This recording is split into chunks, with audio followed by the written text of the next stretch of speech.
All right, so I got a little ahead of myself and already built pretty much the entire first bag and about to finish the second bag.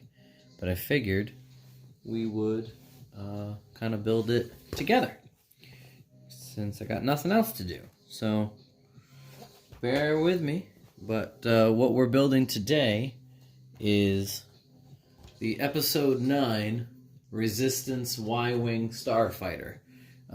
That belonged to the Zori Bliss character, who is sort of a love interest of Poe Dameron. Doesn't really get developed much because that movie is a hot mess. Sorry to say, but this ship is fantastic. And I really like the turquoise droid and J.J. Abrams as a duo, which I've actually put on the Rey skiff over there with the other Lego Star Wars set, the Pasana chase with the guys who fly now. And then I have the Mandalorian set over here, which is actually really cool. So before we get into maybe to the rest of this build, I'd like to just kind of showcase it. The one thing I don't like with Lego is that they don't seem to want to give anybody a face if they have a helmet. The only kind of characters who get faces... or I should say faceless characters don't get faces ever, but like, you know, the Imperial troopers usually do, which is kind of interesting. I'd rather they just do the same thing for the Mandalorians. Just give them a face, even if I'm not going to see it. I think it's nice. But that is the way. So we're going to begin now. On step 46. So I just put the sides on here, which is what we just finished. And then this is the, it's got some Technic design to it, so we're going to kind of follow through here. And this one's got some stickers. I'm not a huge fan of stickers, but I'm pretty good at putting them on, so years and years of practice. And then I'm also a tiny bit OCD with the organization, but not really. So what we're going to do is hang out with me. I'll chit-chat occasionally. I'll also be a little bit more focused, and we'll start building the rest of this Y-wing Starfighter.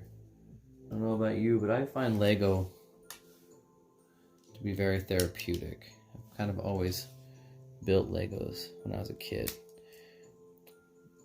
I never really stuck to the instructions as a kid, but I do very much do that now as an adult. I build these strictly for display, which might be boring, but I kind of really want to have a giant showcase room someday, and this is how we're going to do that, by building them and putting them in a case. Neat. I feel like I'm doing this wrong. Nope, that's right. That's the other thing about the instructions. And as we all know, it's never fun to get halfway through a design and then realize you missed a step by one or two pieces and you have to go back and restructure the whole thing. That won't be the case here. Oh, cool. Finally, we get to use a printed piece. So that's kind of cool. I guess that would be the cockpit radar. There's no actual like Star Destroyer or TIE Fighter to see, but it's still pretty cool. Oh, this is going to be a giant ship. So what we're seeing here is this is the cockpit, and then the back is the starting for the thrusters, which actually go out probably this much further. So this is going to be gigantic when it's all done. Oh wow, stickers are coming. Okay, so we're going to do two pieces. This is our stickers. And if I was a more in-depth reviewer, I think what I would do is I would tit for tat the fact that you pay so much for this piece that I don't see why they couldn't just print this onto the piece for the amount of money that they're asking you to pay. Okay, so it goes like this.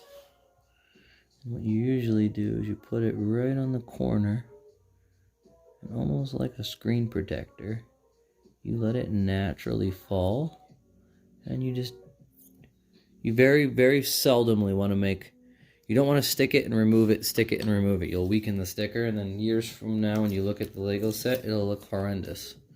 So you really want to get it right the first time. And like I'm trying to show, what you do is you take the corner, you give it a little bit of a margin, just like you're gonna be matting a photography photo into a black mat or a white border mat. You kind of line it up, give it a little bit of space, eyeball it, and then when you think you got it, you seal it. So they see this one, I don't feel like I have it, so we want to be very careful.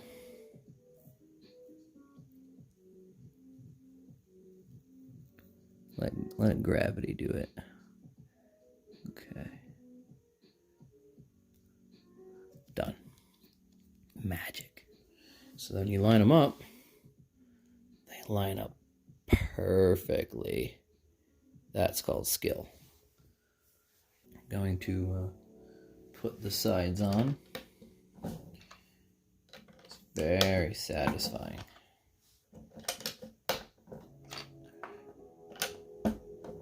You can see, because I'm such an expert, how straight it is. And that was just eyeballing it.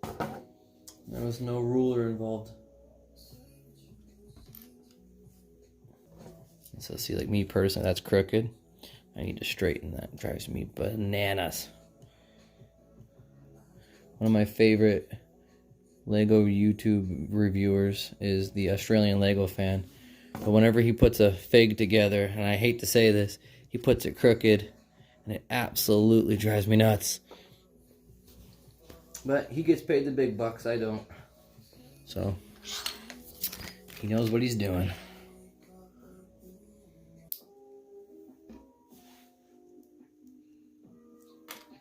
I guess I'm making the cannons now. Y-wings are always known for being ion heavy instead of actual cannons like the next wing. But in the last Rise of Skywalker, this particular ship absolutely decimates a Star Destroyer, so it proves that they can go one-on-one just like an X-wing. Pretty cool. And already I can see that I gotta get my fingerprint oil off the front of that nose. The stickers actually didn't get a lot of my fingerprints because I was very careful, but the front kind of does. You can see the ew. I'll polish that. Pretty sweet. Thing is gigantic. Also, I haven't actually shown off the minifigs at all. This particular Poe Dameron has a satchel. And it kind of just rests with his arm down. If you put his arm up, it kind of just flops around. But most minifigs are always just in a pose, and they don't. The more you play with them, the weaker they get. That's something that I've also kind of always been a little disappointed about with the minifig, is the more you play with it, the looser it gets. But it makes sense. It's plastic. Plastic eventually wears out, expands, contracts, cracks, actually. A lot of times Lego minifigs, the torso will crack here, and that'll let this arm pop right off, or the legs will get so loose that they can literally flip back and forth. But again, these are toys, so I guess it takes quite a while for that to happen. Like, you'd have to really, unless you're eating them. All right, bag 3. Here we go. These round pieces, you put them right here. And this is where we're going to start to really build the engine air. They're going to extend out, which is kind of cool.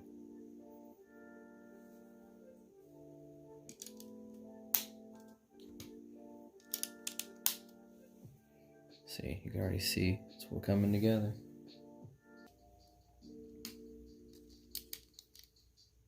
Yeah, the scale of this ship is actually slightly bigger than Kylo Ren's fighter from The Last Jedi. Unfortunately, to all of you out there, well, maybe it's not unfortunate, I'm assuming too much. I really liked Last Jedi.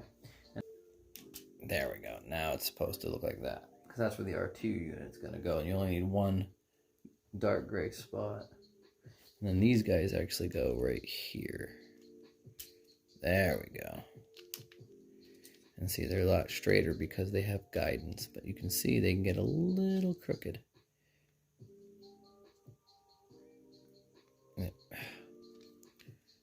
Use my, there we go, perfect.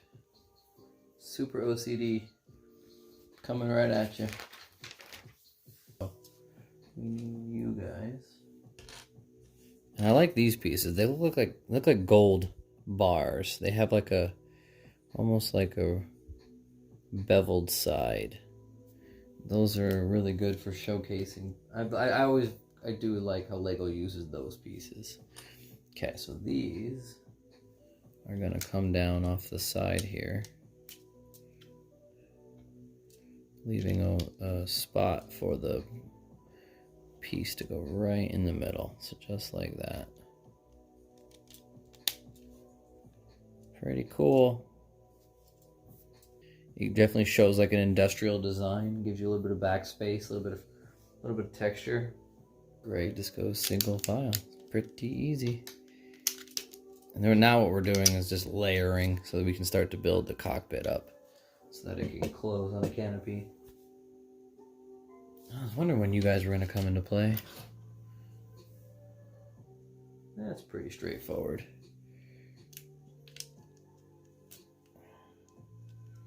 Just line it up, snap it in. Oh, it's so satisfying. And then we're just going to build around it and close it in.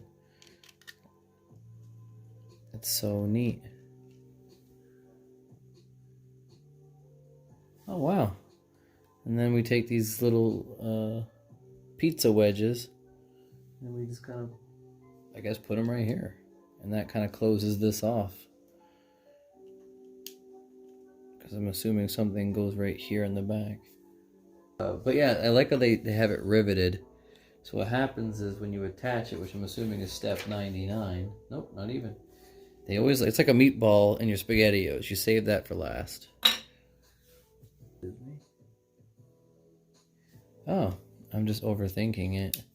So again, why I'm not a master builder. So this piece is at a very distinct angle. I was originally trying to get it to go in up here, but facing this way.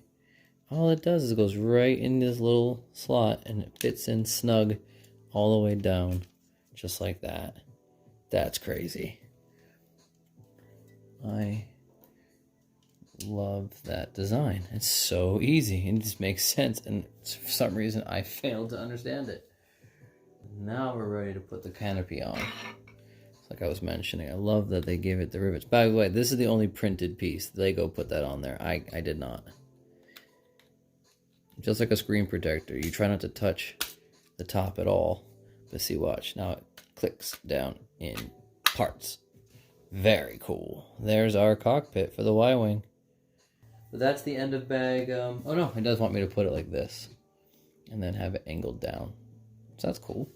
This is bag 3. We're gonna move on to bag 4 now.